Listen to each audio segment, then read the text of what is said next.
Welcome to podcast 505 for Graduate Student Orientation. You made it to the last one. In this podcast, I will introduce you to various aspects of student life on campus, including important organizations and individuals on campus devoted to improving graduate student life. First, I will introduce you to the Graduate Student Organization, or the GSO. This is the governing body of students on campus with representatives from every department. After that, I will briefly talk about the two employees' unions on campus for students who are RAs, TAs, or GAs. And finally, we'll hear from the current graduate student advocate, Cassie Hartford, on what her position does and how the advocate can help you during your time at Stony Brook.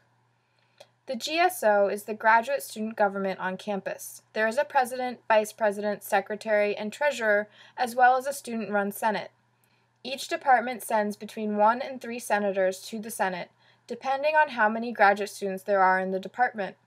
The GSO operates based on the student activity fee that every graduate student pays as part of their comprehensive fee. This fee is the only fee that goes directly back to graduate students. The GSO uses this money to fund social events, speaker series, departmental events, and student travel grants. There's also an emergency loan fund, legal clinics, and tax clinics run by the GSO. Every year, the GSO publishes the Graduate Student Survival Handbook with lots of information for settling in at Stony Brook. This can be downloaded from their website, or you can pick up a hard copy at their office in the Student Activity Center, also known as the SAC. Senators are elected within each department. The Senate meets once a month, during which senators relay any problems or concerns of their department, and larger initiatives are also discussed. Any graduate student can attend GSO meetings and bring an issue to the Senate. You don't have to be a senator to attend. However, if you're passionate about being active in the GSO, do consider representing your department as a senator. The GSO website is sbgso.org. You can go to the GSO website to contact any of the officers, find out more about GSO-sponsored events, and how to get involved. The GSO gives annual funding to registered clubs on campus. So, if you have an idea for a club and there's enough student interest, you can register your club with student activities each year in order to get funding from the GSO. The Research Access Program, RAP, is the GSO's largest program. This program awards up to $350 per year to every graduate student to pay for conference fees and travel costs in order to attend conferences at which they are presenting. It's non-competitive, first come, first serve, so as long as there's enough money in the budget, you will get this award. You can apply for RAP once per year for every year that you present your work at a conference. There is a second travel award, the Distinguished Travel Award, which is highly competitive. This award is up to $1,500 once per student to present your work at a very distinguished conference. There is a committee of faculty and GSO officers that evaluate applications for this award. There are 2 calls for applications, one in the fall and one in the spring. Your senators will notify you of these time windows, or you can visit the GSO website. This award is not limited to major research conferences. For instance, if you are invited to display your artwork at a prestigious gallery or arts festival, that also counts towards this award. The GSO administers the Graduate Student Emergency Loan Fund, or GSELF.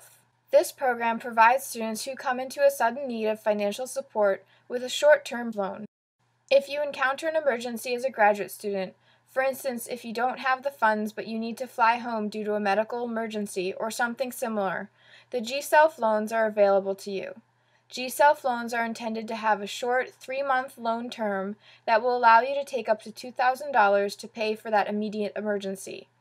It's intended to make sure that you're able to focus on your studies even in these moments when something catastrophic happens. Finally, the GSO is responsible for organizing many social events on campus.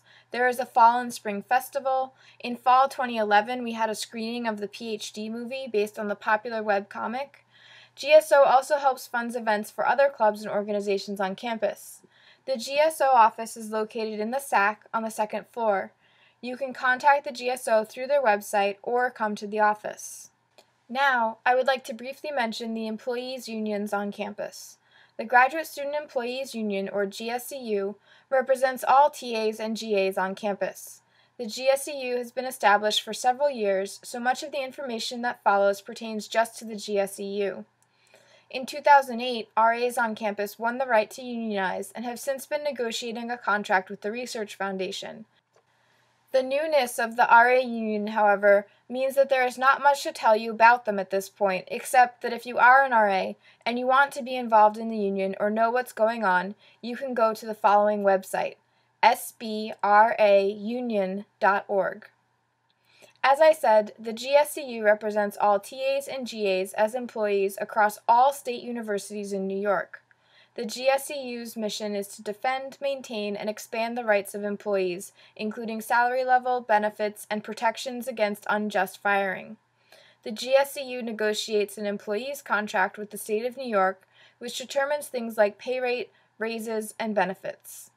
There is a 2% dues deduction in every paycheck, which funds the GSCU and allows them to operate. The GSCU is an elected body. All leadership and representatives are elected by the members, and contracts are voted on by the members. In your department, you will probably meet the GSCU Department Mobilizer. This student attends GSCU meetings and, much like the GSO senator, represents their department by bringing the problems or concerns of their fellow students to the GSCU's attention. If you are interested in becoming a department mobilizer, please talk to the current mobilizer in your department and other GSCU leadership. There is a small stipend for holding this position. For more information on the GSCU, you can visit their website at gseu.org, or you can talk to your department mobilizer. Finally, I want to introduce you to the current graduate student advocate, Cassie Hartford. In the next few minutes, we will hear from Cassie about what she does as advocate and how she can help you. The person who serves as advocate changes every year, but the goals of the position remain the same. So even though Cassie will no longer be advocate by the time you arrive, there will be another graduate student who is ready and able to help you as your graduate student advocate. Hello and welcome to Stony Brook. I am Cassandra Hartford and I'm the graduate student advocate for the 2011-2012 school year. And I want to tell you a little bit about what this position is and what I do and how the advocate that you will have can help you to navigate any challenges you experience in graduate school.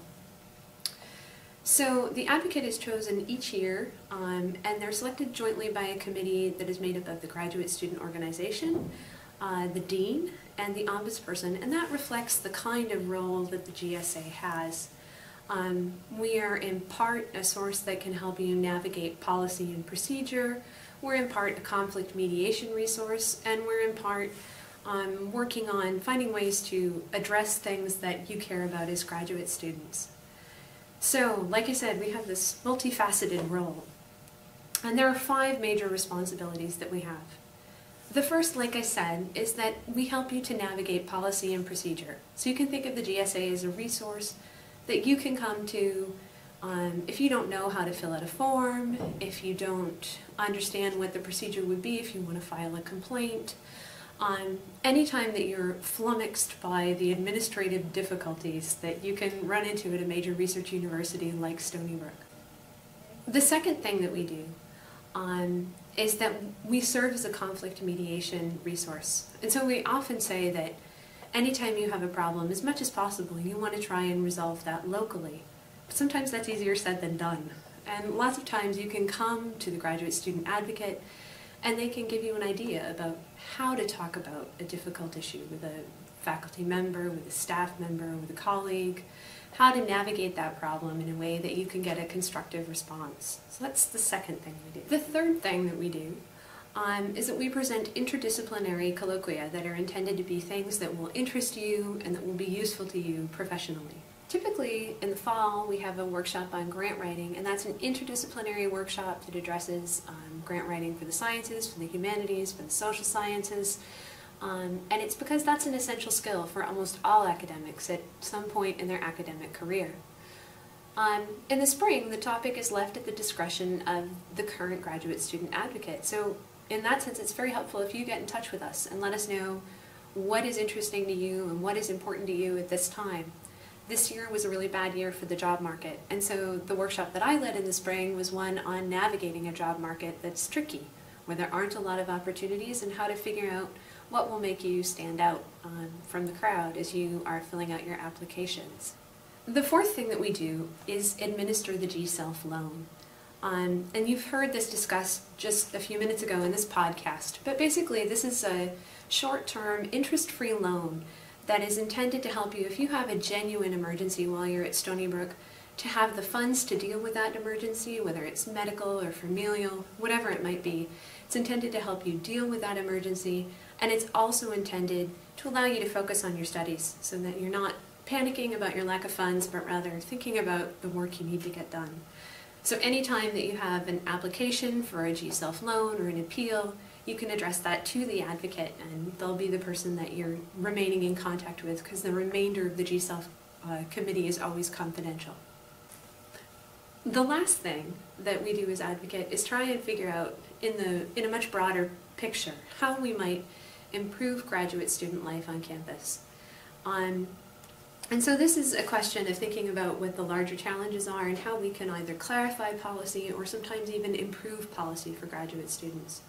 So one of the GSAs that came before me realized that people who had J1 visas but who had a TA or a GA weren't being covered by student employee health insurance. They were being forced to pay for the international health insurance, and saw that as a problem in university policy and procedure, and managed to come up with a solution to that. And so now, if you are a J1 visa student and you have a GA or a TA, you can use GA-TA health insurance, and that is thanks to Christina Stoyanova. But again, this is the kind of thing that we, in order to meet these challenges, in order to find what they are and help you navigate them, need for you to come to us. If you have what you think is a systemic policy problem, come and talk to us, and we can see if there's anything that we can do to help fix those policies. So these are, in essence, the 5 things that we do as graduate student advocate. I want to encourage you to come and to talk to us as advocate. We welcome the opportunity to discuss any problems or challenges you're having, or even if you're just concerned and don't know how to proceed in a situation, you're always welcome to come and talk to us, and we enjoy working on problems and challenges. That's why any person decides to take this job. So feel free to come and talk to us. This is the end of your orientation video, which means I get the privilege of being the last person to wish you good luck at Stony Brook and to hope that you have a great experience here. And to remind you that if you're ever having trouble, we have all kinds of resources that you've heard about today that are here to help you and to help make this a good experience, both professionally and personally.